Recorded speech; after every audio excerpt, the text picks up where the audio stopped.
सर्वेभ्यः सुप्रभातम्। मम नाम विस्मया। अहं UKG विद्यार्थिनी। अहं बेळगाविनगरे वसामि।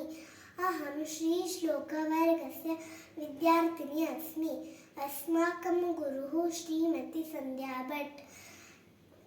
लिङ्गाष्टकं ब्रह्ममुरारिसुरार्चितलिङ्गं निर्मलभासितशोभितलिङ्गं जन्मजदुःखविनाशकलिङ्गं तत्प्रणमामि सदा शिवलिङ्गं देवमुनिप्रवरार्चितलिङ्गं कामदहनकरुणाकरलिङ्गं रावणदर्पविनाशनलिङ्गं तत्प्रणमामि सदा शिवलिङ्गं सर्वसुगन्धसुलेपितलिङ्गं बुद्धिविवर्धनकारणलिङ्गं सिद्धसुरासुरवन्दितलिङ्गं तत्प्रणमामि सदा शिवलिङ्गं कनकमहामणिभूषितलिङ्गं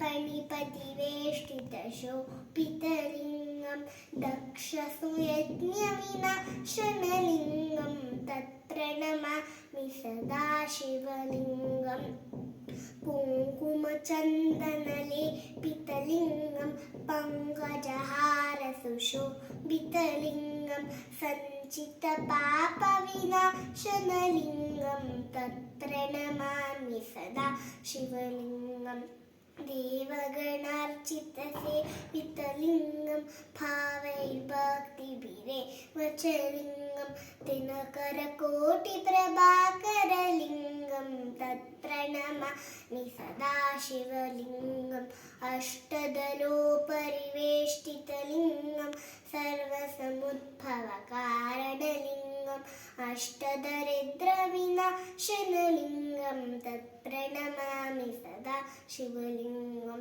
सुरगुरुसुरवरपूजितलिङ्गं सुरवनपुष्पसदार्चितलिङ्गं परात्परं परमात्मकलिङ्गं तत्प्रणमामि सदा शिवलिङ्गं लिङ्गाष्टकमिदं पुण्यं यः पठेत् शिवसन्निधौ शिवलोकमवाप्नोति शिवेन सह मोदते।